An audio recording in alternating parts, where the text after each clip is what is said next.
Go and stand behind.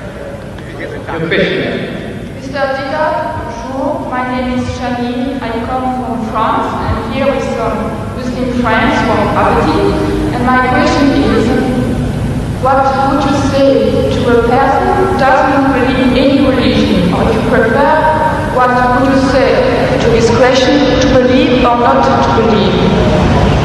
What was it? Just without the mic. The question is not directly relevant. However, I'll put it to the speaker and see if he's prepared to answer. The question is, what is your opinion, or what is the Islamic perspective relating to a person who does not believe in religion? Is that the gist of your question? Not exactly. I'm here with some Muslim friends. I am not convinced in Islam, and I would like to know what you would say to a person who is a non-believer when this person says to you, believe or not to believe. Oh, yes, all right. If one is questioned by a non-believer, and the question is, what do you say about believing or not believing? What is the Islamic perspective? You see, there is a person who every person ought to believe. He believes in something, right or wrong. There is a type of person who doesn't believe. He said, I don't believe that there is God. He says, I'm an atheist. Or the guy says, I'm an agnostic. Now, each and every one, according to religion, whether any religion, you ought to believe. You ought to believe. If you don't believe, then you are a non-believer. You are against the laws and commandments of God. So as such, you will perish. That person who says there is no God, he is going to perish. The one who says I don't care whether there is or there isn't, he is going to perish. Or you have the wrong concept of God, also you will be punished. According to your understanding, your capacity, your opportunities. There is a type of person who might not have heard the name Jesus. Will God question him? It's unjust, it's unfair. The lunatic, the child, will God question him? Why didn't you believe in my son, Jesus? No. Why didn't you believe in Muhammad? No. You see, each person will be judged according to his understanding, according to his opportunity, his know-how, and the message having reached him or her. So as soon as the message is delivered to you, and you can see the truth, but for some worldly reasons, maybe to please the family, please my people, please this, please that, you said, no, I will not accept the truth. In other words, the person has already been judged in that case. There is no hope for such a person. But there is a type of person who might be ignorant and had never had an opportunity.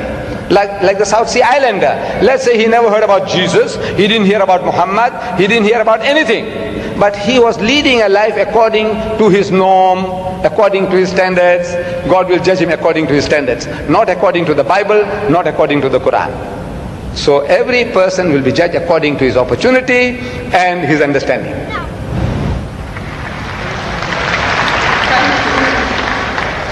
Ladies and gentlemen, we unfortunately have just about a minute left of question time. All good things have to come to an end, so we can only accommodate one further question. Mr. Diedat, I have impression that my question has been misunderstood. I didn't want to challenge you or to hurt you. I just wanted to ask you for some advice for a person who doesn't believe. I just wanted also to ask you for advice because I am not a believer. I would want to believe in Islam, but I just want some advice. Yes,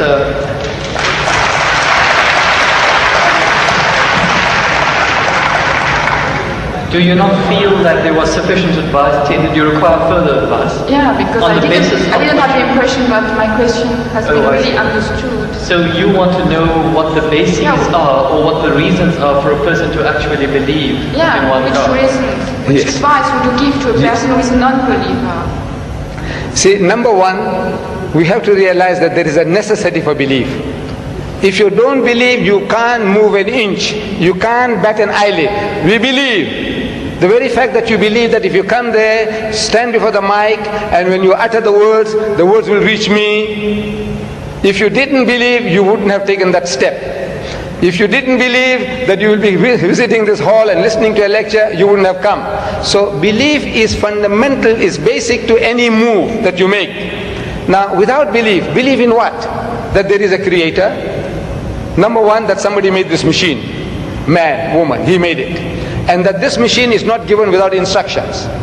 Every machine carries with it instructions. Never mind how simple that mechanism is, you get instructions. Your washing machine, your hair dryer, your motor car, anything, everything, you need a book of instructions. This most complicated mechanism, the human being, created and left without instructions, who says no, he has to be given instructions. And God Almighty, we believe that there is a creator, and this creator through his messengers, one of us, he has been conveying those messages to us, directions, instructions to us. Whether those instructions remain in their pristine purity or not, that is something that is now debatable. But the instructions were given, and it is through those instructions alone can man find ethics, can man find morality. Without these instructions, there is no ethics and there is no morality. Man, being an animal by nature, he will behave like animals.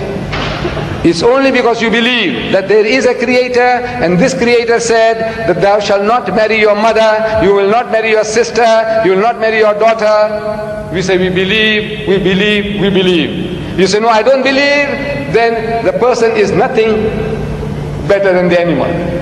See, the dogs and pigs, the way they behave, he said, well, I behave just the same because I'm an animal also. So you have to believe. But now what are you going to believe? Where is the source of that belief? Instructions which is not contaminated, which is not spoiled. In the origin we say all prophets of God, all messengers of God were divinely ordained. But the messages, because they were not preserved, God sent messengers after messengers. Messengers after messengers. This is His way to rectify His creation. And in that system of sending messengers to mankind, Muhammad was the last, the culminating point in that messengership. And he left with us this book. And if you read this book with an unprejudiced mind, if you haven't got one, I can present one to you if you haven't got it. This is an English translation of that book, the Quran, with an index. Anything that you want to know about God. Open G, God, more than 140 different references. That you say, I can't believe in God. So He reasons with you. This God of the Quran doesn't say, I'll fix you up and I'll twist your nose and I'll put you pull out. No. He says, أَوَلَمْ يَرَى الَّذِينَ كَفَرُوا. He said, how can you not believe in God?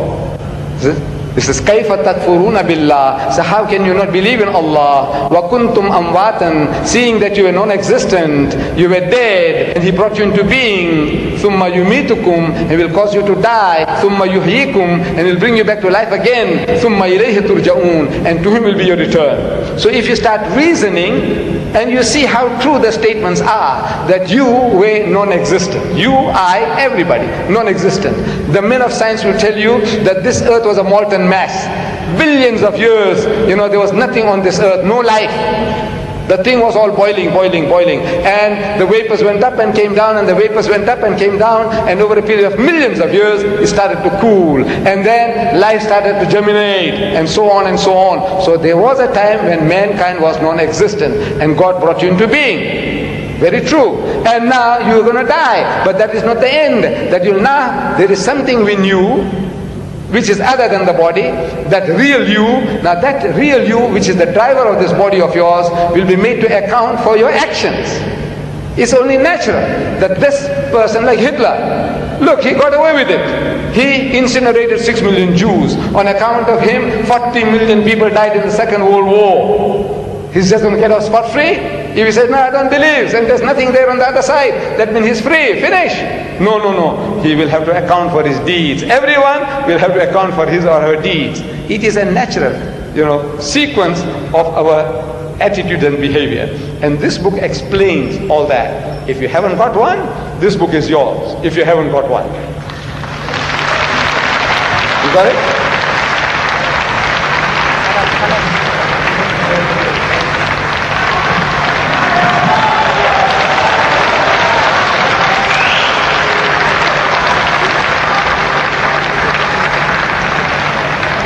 Ladies and gentlemen, unfortunately, all good things have to come to an end. We're at the end of our time span, and we cannot accommodate any further questions. Whilst we'd like to thank